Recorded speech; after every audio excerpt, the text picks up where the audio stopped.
We want to serve those who have served. Your service is our debt. And let us explain or demonstrate or show you how it can benefit you. We can take your service history and couple it with a degree and make you even more marketable.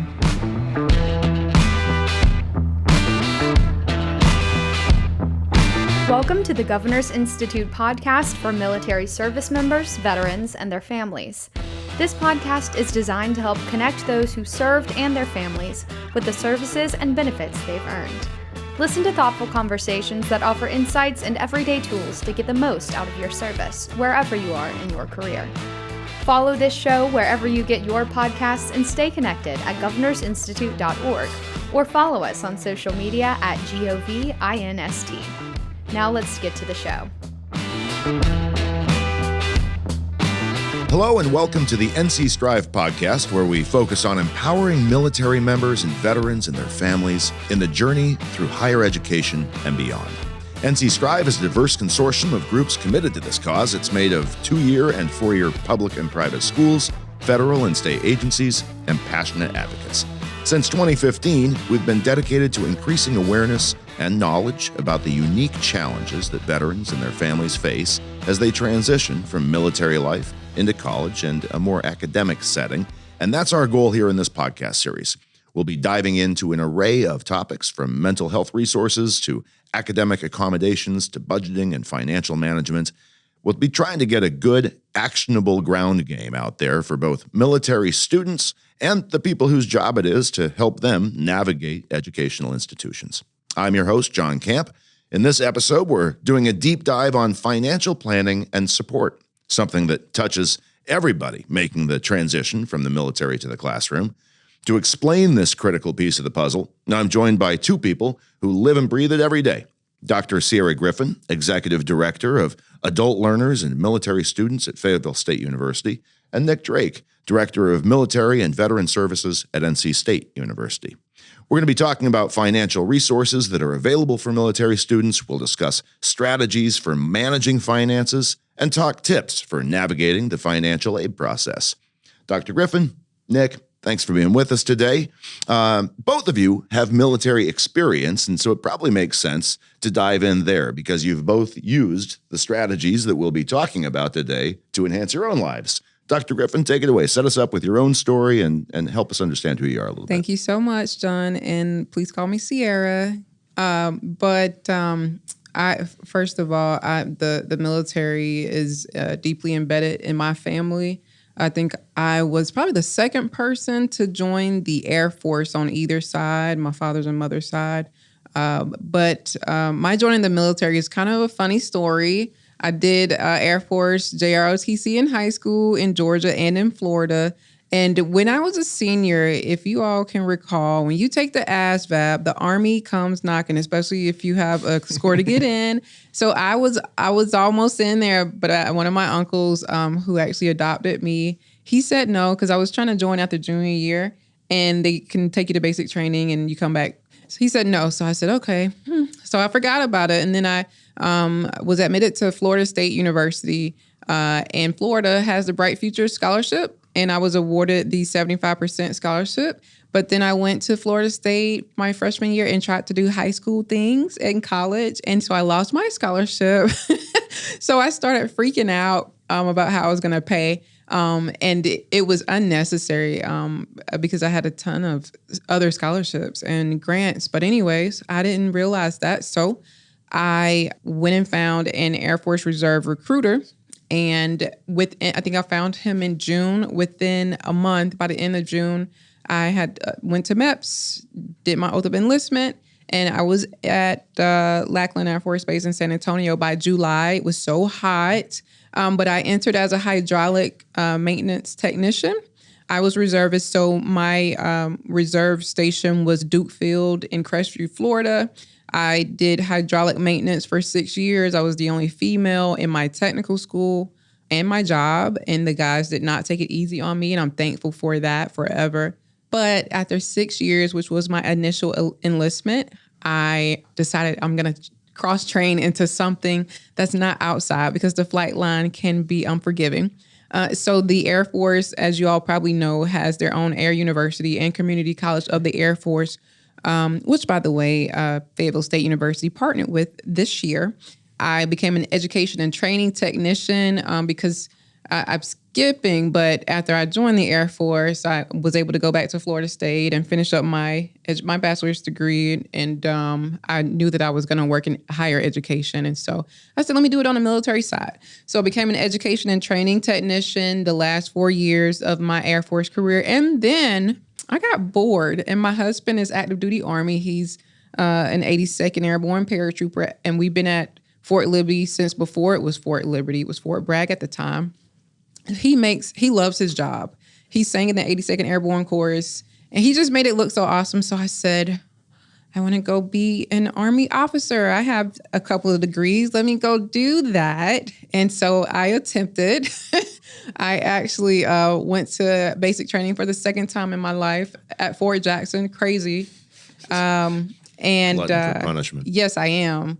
But it was actually easier because I went in as an NCO. I was an E5. Graduated from basic training, and then I joined the North Carolina Army National Guard. And then, long story short, I got to OCS, and I was like, you know what? Never mind. I'm just, I'll stay enlisted. And so the funny story is, to end this, the amount of time it would have taken me to graduate from OCS with the National Guard, it was the same amount of time that I stayed with my Guard unit, my holding unit. And so when I ETS from the holding unit, my class was graduating from OCS. So I used to be ashamed to share that, but it's actually helpful when you're working with veterans, so they know where you're coming from and what you've done and how did you, crazy girl, go from Air Force to Army. People tell me that I went backwards. Correct. I get it all the time, but I love it though. I love my journey. I've gotten to meet some amazing people, and now I get to connect with Army folks. So that's my military story. And you have racked up lived experience relevant to this very conversation. Yes. Yeah. All right. Thank you, Cierra. Yeah. Nick Drake, like all military students, you took your own path out of the military, into college, and then into the service of helping others. Other military students like yourself, as you once were. So tell us a little bit about your story and how you got where you are. Yeah, so like Cierra, my first semester, I did high school things in college. So I ended up joining the reserves in 2000. So it was actually the Friday right before the Bush Gore election in 2000.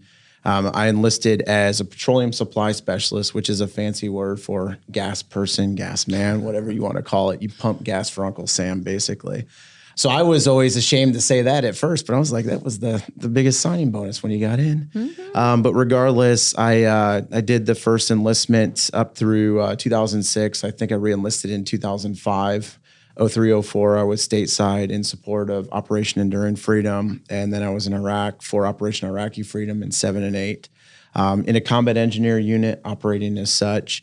And then I made the decision to get completely out. I thought I was done. I was like, it was two enlistments I had, or 2 contracts I had, at that point, nearly 10 years of service and, deployments. I wanted to focus on the college career. So for me, it was always athletics. I was a physical education health teacher by trade. I thought I was going to stay athletic director. And while I was in grad school, I found a mentor, and that mentor got me into collegiate rec. And that was kind of my footprint or my pathway into higher education was through collegiate rec. What is that? So collegiate recreation, I came in as an assistant director, as a coordinator, and then I left as an assistant director of fitness and wellness. So collegiate recreation is, on-campus rec facilities, everything from outdoor facilities, aquatics, facilities, fitness and wellness, all that good stuff. So anyways, during that time out, my wife and we had talked, in depth quite a bit, because part of it was kept talking about it. She's like, either shut up or put up. And I was like, at that point, I'm like, you're going to support it, we'll go all in. So I went to officer candidate school. I went through, at the time, Fort Bragg. So the schoolhouse over there on Butner. So I commissioned in 2017, and I've been serving. I'm actually just about done here, I believe, soon. Company command in Parkton, North Carolina. I'm an armor officer now, so we work on the Abrams main battle tanks now. So it's kind of a cool job. But again, I think I probably should have done that earlier. That's kind of a young person's game, a little bit more than it is an old person's game. But long story short, I'll be retiring here in a year or two. Have went through, used several different chapters of the GI Bill. So again, for the Veterans Education Benefits piece, we can talk to that. All right, well, let's get to it then. Let's talk about the process of financial planning for military students. We can start there, and let's take it from the perspective of a student. We'll get to the administrators and institutions down the road in this conversation, but starting with students and starting with access, what do new students need to know when they're just beginning the process? Dr. Griffin, you want to take us away? What do new students need to know? So when we're talking about military affiliated students, and when I say military affiliated, I mean active service members, I mean veterans, whether you retired or not. And then I also mean their family members, spouses, children. They want to make sure, for me, accreditation is the first start. And students don't know that. Accreditation, they probably don't really learn that until maybe they get a job in higher education. But that's very important because if your school isn't accredited, you can't use your VA benefit with that institution. So that's number one. The next thing is how engaged is their VA affairs office or whatever the institution they call different things at different universities. And you will know how engaged they are from your admissions process. And I'll just speak from my experience personally at Florida State and then professionally at Fayetteville State. At Florida State, when I was admitted, when I was readmitted, because I left after freshman year and then returned, when you put down that you are in the military, the VA office at Florida State contacts you as soon as admissions admits you. And so I knew that there was going to be somebody or a team of people to help me navigate my education benefit process. And then likewise at Fayetteville State University, my office does the same thing. So I just replicated what I had experienced when admits new military affiliated students at Fayetteville State. My office will send a follow-up email to say, hey, we're here to serve you, and we want to invite you to a VA benefits briefing. That's another thing. What resources or programs do they have for military affiliated students to help you understand your benefit? Because a lot of times in the military, we get hit with a ton of information. That doesn't mean we know how to navigate it. And so you need people there to hold your hand and help you understand the benefit that you're using. And giving praise to the VA, they do put the information out there, but it's a lot of information and it can be overwhelming. You also want to make sure, if you can, I think we do a good job of this at Fayetteville State, the people who are going to be serving you, if they've served, then they speak the same language and they understand where you're coming from. If you've never served and if you've never used a benefit, I won't say all people, but most, they don't understand it. And so they might be used to sending students through the process and not realizing the student really needs you to hold their hand. And just so the university or the community college, they need to be sure that students feel welcome and also have somebody there who speaks their language in terms of being a military affiliated. So from a student perspective, certainly one school is not like another school. They are distinct entities. Oh, my goodness. Oh, yeah. Over at NC State. So I see you shaking your head. A lot of this is resonating with you at NC State. Yeah.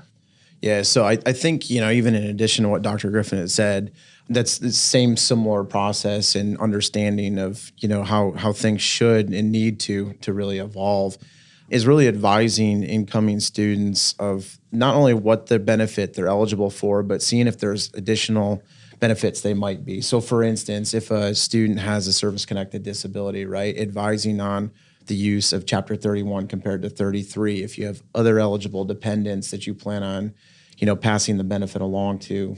Yeah, I want to ask how a student achieves that. Does that come down to a mentorship, or how does a student learn about those things? It varies. Some will find the information and they come to you and they're already kind of knowledgeable and educated on it, and they're just trying to fill in small pieces. And others will literally, Dr. Griffin, they come to you and they're just starting. You're their first point of contact, and they have no idea of like programs, money, how do I even apply to the university? So are there first steps that you would advise? Obviously, do your research, but that is a very generic first step. So are there some more specific first steps?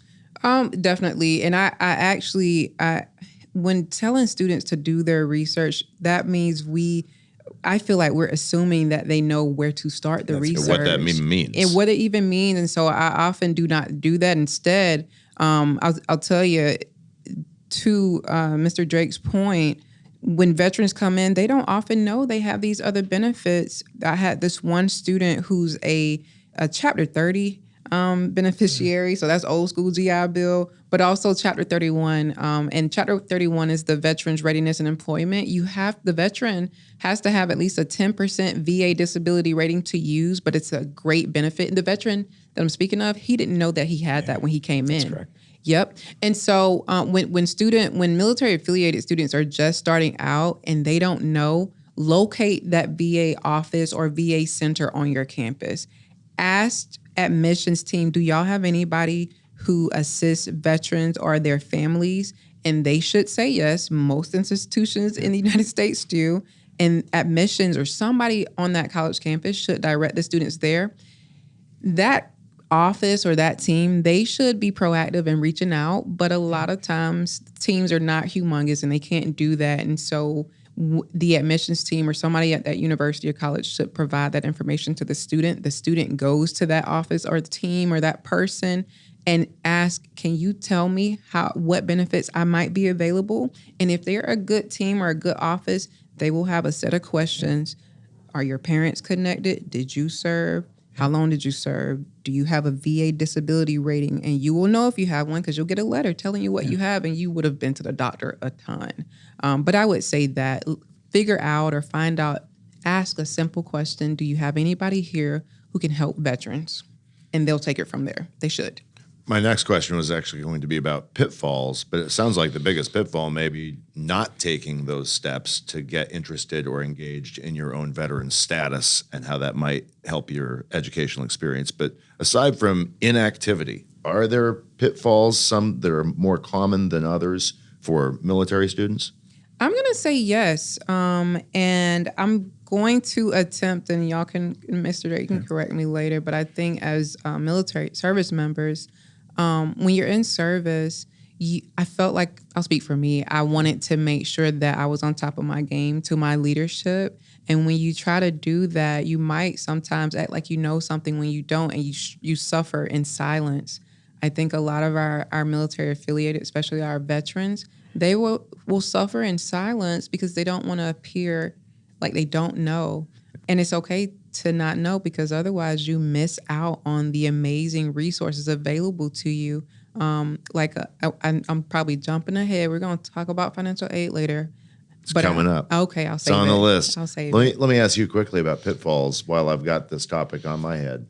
Yeah, there's quite a few, right? We talk about in-state residency versus out-of-state residency, joint service transcripts, or your community college at the Air Force transcripts, what might come over. And there's always a lot of misinformation, I would say, in terms of, what might. And most of it is because every institution, and we said this earlier, is individual in how they award credits, how they view credits, depending on the programs they have and the experience that the service members. So there's no one size fits all with that. But again, it's information they might be getting. Oh yeah, you've got your joint service transcript. You're going to get 60 credit hours. And you come over to the school, and the school's like, yeah, there's probably like 6 or 9 that fit within there.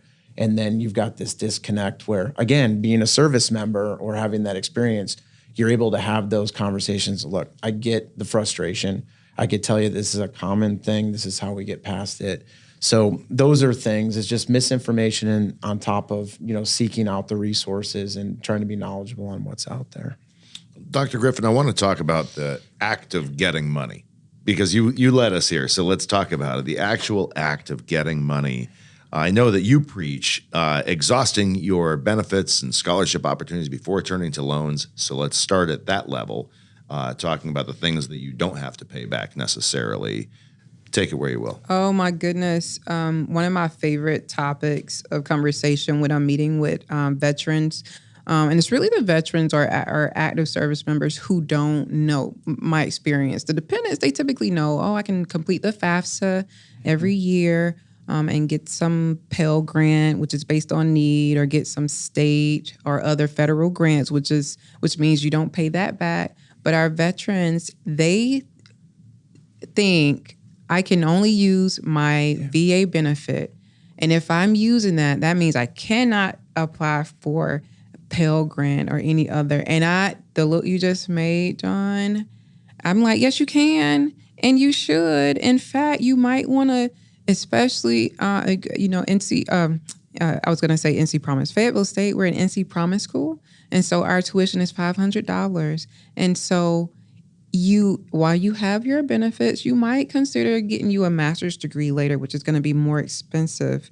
If you have to apply for, you have to complete the FAFSA every year. And that's going to determine which grants and even institutional state scholarships you are eligible for. And also it tells you if you're eligible for student loans. Avoid those first. Try to see how much money you don't have to pay back before you venture off into those. But a lot of times veterans don't know. They think they make too much money or they made too much money. No, if you look at the military pay scale, especially enlisted, you don't make a lot of money. And if you are a reservist or guardsman, you really don't make a lot of money because we just go to work 2 days out of the whole month and 15 days in the summer. But you probably will qualify based on need. And even if you don't, by completing the FAFSA at a lot of institutions, the university or the college uses your FAFSA application to determine if you are eligible for institutional or state or I would say federal scholarships, but institutional or state scholarships. But I like to say give that a try first, and then if those don't work out, you still have your VA benefit that is probably going to take care of everything. And I say probably because it depends. If you are a reservist, we use Chapter 1606, and at the time that I used it, it paid out to the student once per month, and it wasn't a lot. It was enough to help me live, though, but it wasn't a lot. Versus post 9/11, I was going to pay for pretty much everything, and they get a housing stipend. Now, Dr. Griffin, you're a self-starter. I suspect that you came up with a lot of this information on your own, but how might a student who is maybe less inclined or just unable to figure out where all those options are, they come to you, or they seek you out at Fayetteville State? Well, I seek them out. My team and I, we get a new admit list from our amazing admissions team, and we reach out to those students before they can even get classes scheduled. And then I like to have a conversation about money. Have you done your FAFSA? And that's often when I learn that, well, why would I do that? I got a VA benefit. No, you should do that. And then, Nick, over at NC State, talk a little bit about how it's different, because as we talked about before, one school is not like the other. Yep. Fayetteville State obviously has this wonderful program where it's $500 per semester. Yeah. And that's for in-state.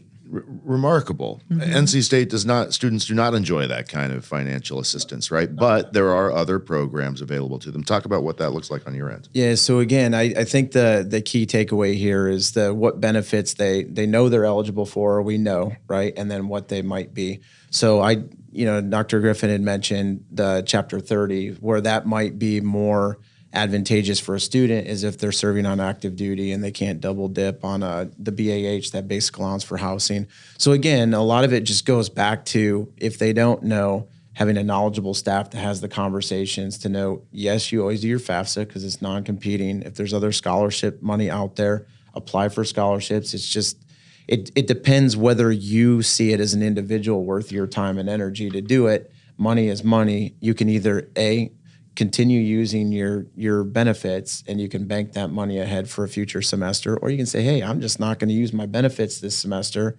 I'm going to do financial aid, and then I can save those for grad school, which is more expensive, or if you have a dependent. That's the big thing. If you've got kids coming behind you that are eligible, mom or dad not exhausting it is finding creative ways. At my Chapter 31, or if the child has eligibility for the state scholarship, that's another one. We find out that we're about to go start our 35 orientation start next week, right? And mom or dad are in there, and there's just a lot of questions that the team asks. Did you enter service initially in North Carolina, or was the child born in North Carolina?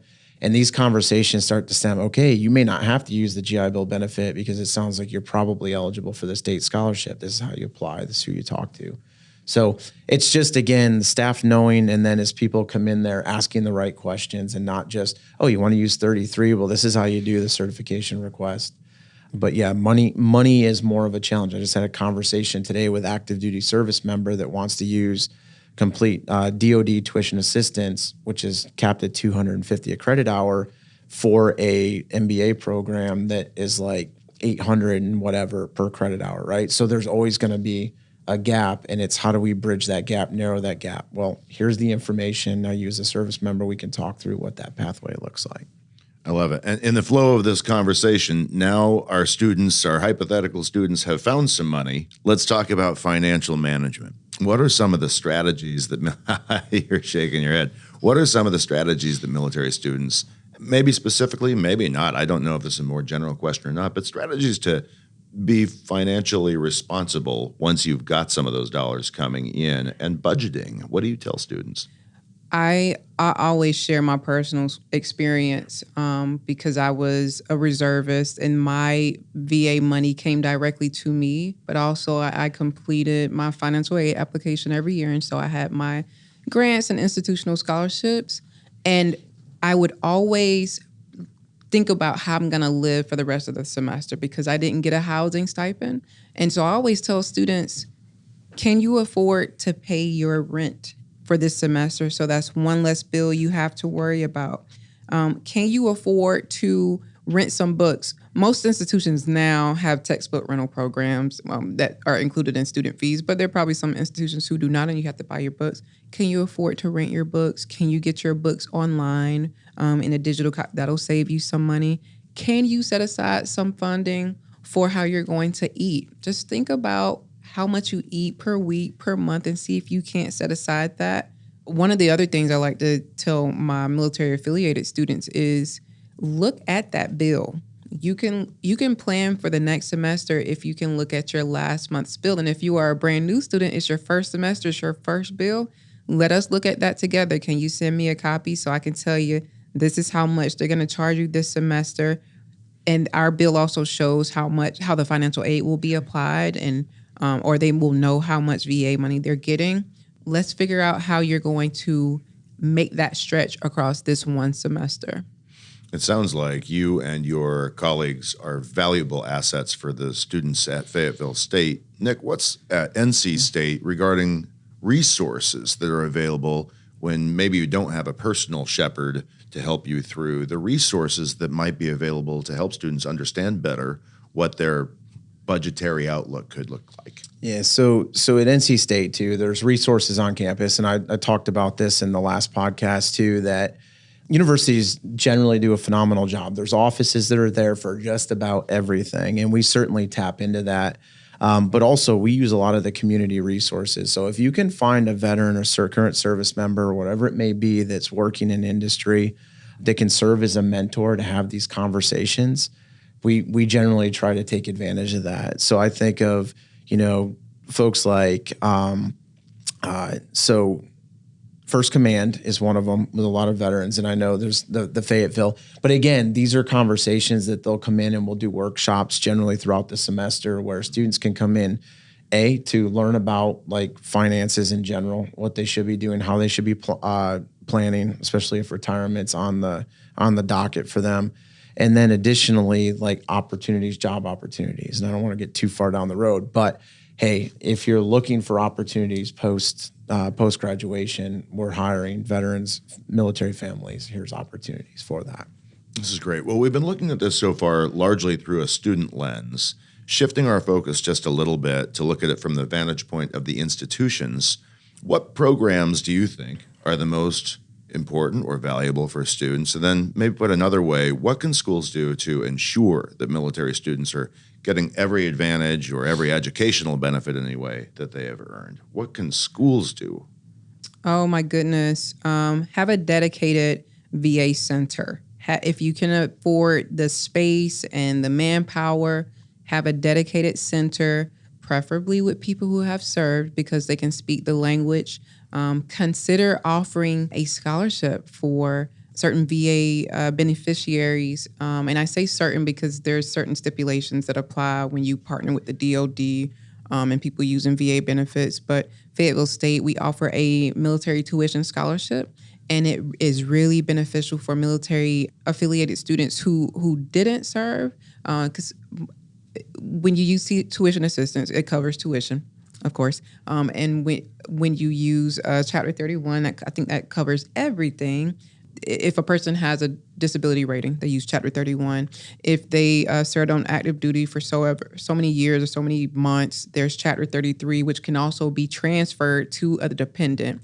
But if you're Chapter 35, meaning you are a spouse or a child of a service member who has a 100% disability rating, that money comes to you, and it's not a lot, but it's enough. But offer some type of scholarship. And so we offer a military tuition scholarship that opens every year. And if students enroll full-time status, which is 12 credits or more, and they can prove that they are military affiliated with some type of document or a copy of their CAT card or their parents' DD-214 or the LES statement, if they can prove that, then they qualify for that scholarship. Another thing you can do to eliminate barriers, waive admission fees. Mm-hmm. And that's not a lot of money, but we at Fayetteville State, we save active service members and veterans $50. And I love to say this. I say, you can apply here. You don't lose anything. Just apply. I mean, you do have to order your transcripts. In some institutions, transcripts are ridiculously expensive, but you save $50. And that is not a benefit that's available, for instance, to traditional non-military students. That's right. So that's a very tangible way, a small way perhaps, but a way. A way that we're looking out for our service members. And one thing that we like to say is we want to serve those who have served. Your service is our debt. Thank you. Nick, do you have thoughts lastly then on what institutions can do to set their students up for success? Yeah, so the senior leadership buy-in is the big thing. The military affairs committee I go back to. And again, you've got to have buy-in from leaders across the colleges. So like at State with multiple colleges, and you know this, there's certain colleges that are very easy to work with and they're very military. We say military friendly, but again, I like using the word military inclusive, where policies that are at the university or within the college are extremely beneficial to a service member or their family. So how can you get the small wins? So wiping out the admissions application fee, priority registration, because again, they're on benefits. That means something. You've got to have classes that are in your pathway plan. So by doing that, you've got to make sure you can register and you're not registering a week after and they're closed and then you're trying to run through hoops. So those are the types of things that make you more military inclusive and ultimately are going to help you, you want students at your school, right? I love how you say small wins, but they are wins. Yeah, small wins are wins nonetheless. Well, before we wrap, I think I'd leave it to both of you to just help me and help the students maybe listening. If you can put a point on it, one thing, a couple things, the things that are most salient, what would you advise a student who's coming to you and they're thinking, well, maybe I'll go into this thing. I got some money issues here. I'm thinking about going to this education thing, but it's not cheap. That's the conversation. What are you going to tell that person? That's a conversation that we have often, even with students who have been admitted, because there's a lot of things in the media, I think, that tell students that maybe your higher education degree is not beneficial, but it really is. Come find those of us on the campus who have served and now who have done what you're trying to do as far as gaining a higher education, and let us explain or demonstrate or show you how it can benefit you. We can take your service history and couple it with a degree and make you even more marketable. And you can't beat that. So that's what I would say. Come find us. Or in our case, just look at your email. And I'll tell you, when my team sends that welcome email to the newly admitted, we realize that they may not have accessed their college email yet. So we're sending that email to their personal one, the one that they applied with. Come find us or respond to that email. Try us. Great words, great thoughts. Nick, do you have... And along the same vein as Dr. Griffin is find a mentor, find someone that can help you navigate it. And the military culture and civilian culture, 180 degrees, we've talked about this, but at the end of the day, there's no shame in seeking out assistance for whatever you're struggling through, because if there's small things that can be taken off your plate, it allows you to focus on the big things.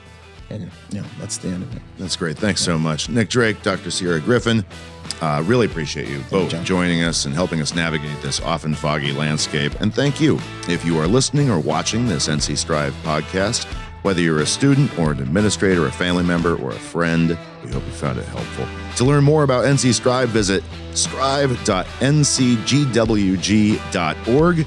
If you enjoyed today's podcast, you may like the Governor's Institute's Addiction Medicine podcast. Find that wherever you get your pods.